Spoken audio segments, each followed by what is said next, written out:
जब मैंने होश संभाला उस समय एरज जो जनपद झांसी उत्तर प्रदेश में है, 30 से 1 किलोमीटर दूर हॉस्पिटल है और उस हॉस्पिटल में पूरा स्टाफ रहता था।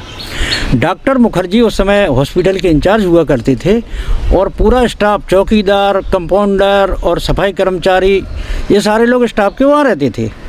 डॉक्टर बनर्जी की 2 लड़कियाँ थीं बड़ी बड़ी और वो काफ़ी पढ़ी लिखी थी उस समय में।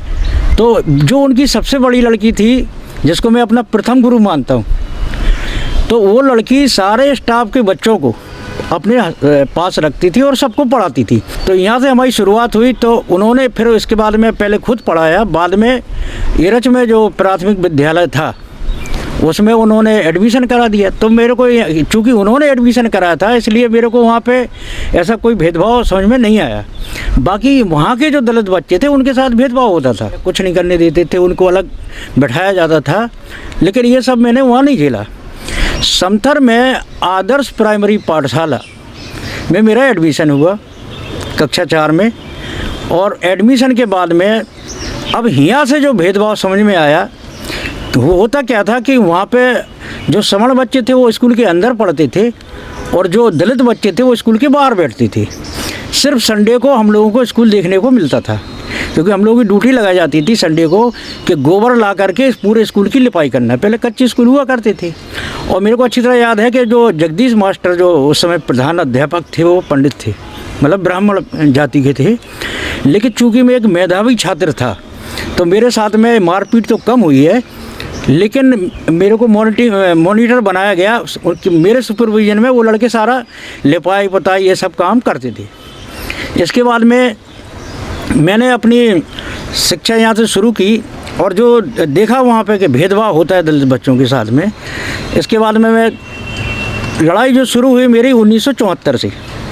1974 में हुआ क्या कि मेरे जो बाबा थे वो चाय पीने के लिए शौकीन थे। तो उस समय क्या होता था, चाय पीने के लिए बाहर गिलास अपने अपने रखे रहते थे, कहीं वो बना के जगह रखी थी उन्होंने से होटलों में, होटलों से दूर। वहाँ से उन्होंने गिलास उठाया, होटल से चाय ली और नाली के किनारे बैठ के पिया करते थे। ये चीज़ मेरे को बुरी लगी, क्योंकि मैं थोड़ा उस समय पढ़ लिख गया था। तो मैंने बाबा को बोला, हमने कि आप यहाँ बैठ के चाय क्यों पीते हो, वहाँ कुर्सी में बैठ के पीना चाहिए। उन्होंने मेरे को डांटा कि हम लोग जो है जाति के भंगी हैं, निम्न कास्ट के, और बड़े लोगों के साथ हम कैसे बैठ सकते हैं। ये बात मेरे को चुभी। तो एक दिन में बाबा मेरे को गिलास में दूध, वही गिलास में दूध ला के दिया करते थे। मैं वो दूध लेके बोले जाओ दूध लेके आओ, और मैं दूध लेके कुर्सी बैठ गया। तो उस महेश नाम का पंडित था जिसका वो होटल था, ब्राह्मण, उसने मेरे को बुरी तरह वहाँ से उठाया। तेरी हिम्मत कैसे पड़ गई जो यहाँ तो मेरे होटल में घुसा, चल वहाँ भाग। वो मेरे को बात छुभी। मेरे साथ में जो पढ़ने वाले लड़के थे मैंने उनको किया इकट्ठा और होटलों पे धावा बोल दिया सीधा। चाय पीने के लिए 8-10 लोग इकट्ठे होकर के होटल में घुस गए। तो ये एक नया काम था उस समय। मैंने उनको बोला हमें चाय चाहिए, वो बोला दूध नहीं है। तो मैं बोला बगैर दूध की बना दो। बोला अभी मेरे पास में कुछ भी नहीं है। तो मैं बोला 1 गिलास पानी ही पिला दो। उसने फिर मेरे को गाली दे करके जाति सूचक शब्दों से अपमानित करते हुए कहा कि यहाँ से भाग जाओ, नहीं तो अभी मैं पुलिस को बुला करके तुम लोग को पिटवाऊँगा। किले के जस्ट सामने है, चौपड़ बाज़ार बोलते जिसको, वहाँ पर उसकी दुकान थी। तो वहाँ पर पुलिस घूमती ही रहती थी। तो उस समय वो 2 उन्होंने बुलाए।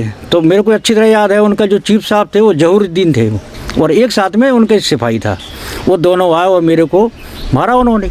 बोला तुम भाग जाओ यहाँ से। तो हम लोगों के अंदर उबाल तो था ही। मैं बोला ठीक है, आज तो हम जाते हैं, कल पूरे बाज़ार में आग लगाएंगे। ऐसा बोल करके हम लोग चले आए। हुआ कुछ मीडिया के लोग बैठे होंगे। उस समय हम लोग ये जानते नहीं थे कि मीडिया क्या होती, पेपर कभी पढ़ते ही नहीं थे। उन्होंने छाप दिया होगा। तो दूसरे दिन 2-3 truck PSC, IG, DIG, SP, बहुत से अधिकारी लोग आ गए और मेरे को बुलाने के लिए पुलिस पहुंची पूरी गाड़ी लेकर के। तो मेरे पिताजी को जब पता लगा तो उन्होंने मेरे को सारे लोगों को भगा दिया। क्योंकि मेरे पिताजी उस समय डॉक्टर खान थे समथर में। तो मेरे को डॉक्टर खान के यहाँ पहुँचा दिया कि तुम यहाँ छुपे रहो। तो डॉक्टर खान को जब पता लगा, अरे बोला तुमने कौन सा गलत काम किया है। बोला चलो मैं लेके चलता हूँ थाने में, क्या करेंगे वो तुम्हारा। तो डॉक्टर साहब मेरे को थाने में लेके गए। वहाँ पे सारे बड़े बड़े अधिकारी, मैं उसके उस समय रैंक भी नहीं जानता था क्या क्या थे, लेकिन बड़े बड़े अधिकारी थे। उन्होंने मेरे को बाकायदा इज्जत के साथ में कुर्सी बैठाया बोले आप ही हो जिसने ये लड़ाई शुरू की है। मैं बोला सर लड़ाई शुरू क्या, मैं तो ये देखा कि ये पोजीशन है और आज आज़ाद भारत में हम लोग जीवन यापन कर रहे हो फिर भी हमारे साथ ही जाती है। बोले नहीं बिल्कुल सही बात है, बोली आपकी अच्छी लड़ाई है। वो कौन लोग थे जिन्होंने आपको मारा था? तो वो वहीं खड़े थे, जहरुद्दीन और वो जिनकी ड्यूटी लगी थी। मैं बोला सर ये है, बोला इनकी वर्दी उतारो। उन दोनों की वर्दी उतार दी, वो पैरों पे गिर गए उनकी। बोला नहीं मेरे पैरों पे नहीं, इस लड़के के पैरों पे गिरो। तो मैं बोला सर ये हमसे बुजुर्ग हैं, बड़े हैं, मैं इनसे पैर नहीं छुड़वा सकता हूँ। बोला देखा उसके अंदर में अभी भी मानवता है, तो उनने गलती मनाई, मैंने उनकी वर्दी दिलवाई। उस समय हुआ क्या करता था कि उस समय पूरा निर्णय राजा करते थे, और उस समय तत्कालीन जो भी राजा रणजीत सिंह जी देव हैं उन्होंने अपने किले में पंचायत बुलाई तो पंचायत उनके सतखंडी पे हुए सारे अधिकारी लोग गए, मेरे को ही बुलाया। ये मेरा पहला मौका था जो सतखंडी किले के अंदर में सतखंडी पे एक बाल्मीकि समाज स्वच्छता समाज के व्यक्ति जा रहा है, वहाँ जाकर के पंचायत हुई। निपटारा ये हुआ कि सबको चाय कुल्हड़ में मिलेगी। तो मैंने कहा कि साहब हम ही लोगों को मिलेगी? नहीं, बोला मैं भी पीऊँगा कुल्हड़ में। उस समय से कुल्हड़ चालू हुए, मेरी हौसला अफजाई हुई कि कुछ करने से कुछ तो मिला। इसके बाद में बोला और कोई बात? मैं बोला सर मैंने सुना है आपका राज मंदिर बहुत अच्छा है, लेकिन हम लोगों ने तो सुना है लेकिन देखा नहीं है सर, अगर आपकी मेहरबानी हो जाए तो हम राज मंदिर के दर्शन कर लें थोड़ा सा। तो अब राज मंदिर के दर्शन करने के लिए उन्होंने मेरे को भेज दिया वहाँ पे राज मंदिर में। राज मंदिर का पुजारी डंडा लेके भागा, बोला तेरी हिम्मत कैसे पड़ गई यहाँ पे? तो मेरी सेफ्टी के लिए उस समय विश्वनाथ सिंह दरोगा जी हुआ करते थे हमारे यहाँ, उनको लगाया गया था इस लड़के को साथ में ले जाओ। उन्होंने बोला राजा साहब ने भेजा है, इनको मारो मत। वो भाग करके अपनी धोती संभालता हुआ सीधा राजा के पास गया। बोला राजा साहब क्या कर रहे हो आप, सदियों से ये मंदिर की मर्यादा ख़त्म हो जाएगी। तो वो बोले आपकी उम्र कितनी है? बोला मेरी 70 साल है। बोले आपने 10 साल ज़्यादा कर लिए, अभी आपको पेंशन की ज़रूरत है, आप घर जाइए, आपको घर बैठे पेंशन मिलेगी। वो गाली गलौज अपना बड़बड़ाता हुआ चला गया।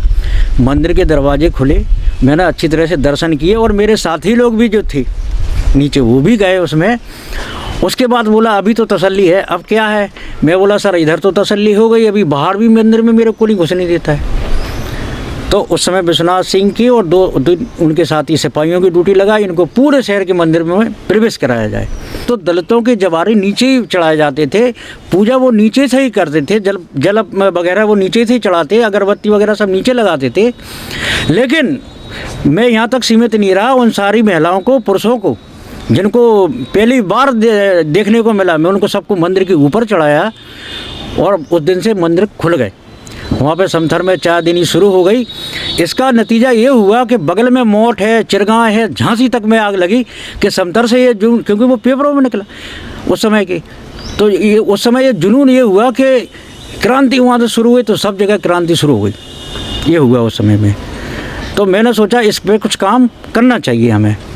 यहाँ से हमारी शुरुआत है इसकी आंदोलन की।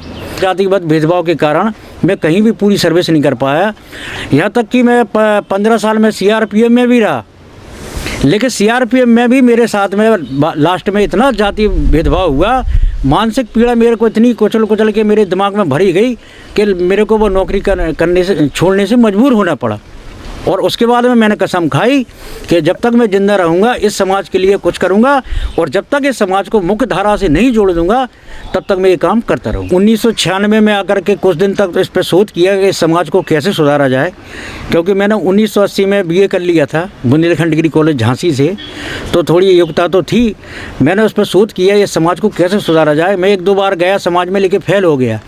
फिर 3-4 साल बैठ करके मैंने इस पर शोध किया, वो प्रोग्राम कुछ बनाया। फिर उसके बाद में मैंने जनपद जालौन चुना, क्योंकि उस समय बुंदेलखंड में झांसी की अपेक्षा जनपद जालौन बहुत ही पिछड़ा हुआ था।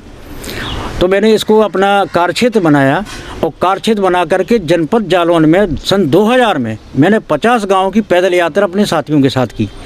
पैदल यात्रा के तहत उस समय जो मुद्दा था, तो निकल के ये आया कि हम लोग गंदा काम करते, मैला ढोने का काम करते हैं, इसलिए सब आपके साथ में जास्तियाँ होती है।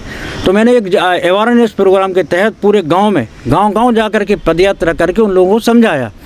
उसका नतीजा ये हुआ 50 गांव के लोगों ने, Kuthaund block, Rampura block, Madhogarh block के 50 गाँव के लोगों ने तत्काल काम करना छोड़ दिया। तत्काल काम करना छोड़ने के बाद में भुखमरी कगार पे हो गए। वहाँ पे एक उमरी गांव है, उमरी गांव में जब उन्होंने काम छोड़ा तो उनको दुकानों पे सौदा देना बंद हो गया, चक्की पे उनका आटा पीसना बंद हो गया, यहाँ तक कि वो लेटरिन करने के लिए जो खेतों पे जाते थे उनको खेतों से खदेड़ा जाने लगा। वो घरों में बंद कैद होकर के रह गए। बसों वाले भी, क्योंकि बस दमंग लोगों की चलती है, तो वहाँ पे उनको बस में बैठा के वो आ भी नहीं सकते थे सिटी में, उनको एकदम से बंद कर लिया घेरे में। लास्ट में उनको फिर उसी काम पे जाना पड़ा। तो फिर वो लोग हमारी बात को समझने के लिए तैयार नहीं हुए, लेकिन मैंने अपना प्रयास जारी रखा।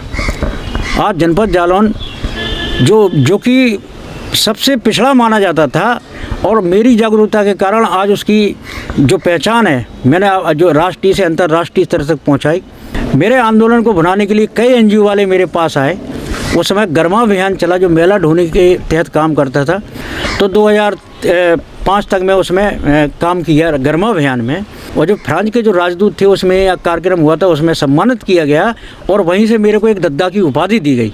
उन्होंने पूछा आप क्या लाइक करोगे, तो मैं बोला मैं अभी तक मेरे और मेरे पुरखे सब लोगों को दद्दा कहते आए, मैं चाहता हूँ कि मेरे को भी दद्दा कहा जाए। तो वहाँ से मेरे को दद्दा की उपाधि मिली, और आज भी मैं समाज के लिए समर्पित हूँ।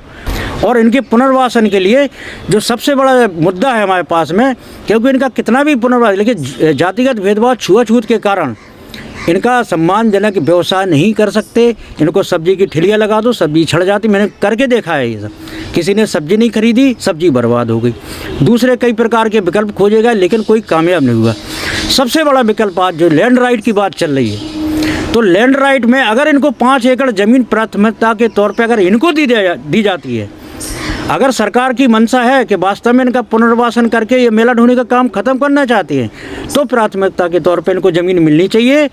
और गांव में मिल भी सकती है, क्योंकि परिवार 1 या 2 ही होते हैं गांव में, तो इनको ज़मीन देने में कोई दिक्कत नहीं है। जब तक मैं इनको जमादार से ज़मींदार नहीं बना दूंगा, ये मूवमेंट मेरा जारी रहेगा। मैं कई साल से कई दलित संगठनों के साथ काम कर रहा था, लेकिन मेरी पीड़ा को किसी ने आगे तक नहीं पहुँचाने का काम किया। मैं धन्यवाद करता हूँ PMRC का, जिन्होंने मेरे जज्बा को, मेरे उसको समझा और इसके जज्बे को धरातल पर उतारने का काम किया। उसके लिए मैं उनका शुक्रगुजार हूँ और आजीवन शुक्रगुजार रहूँगा।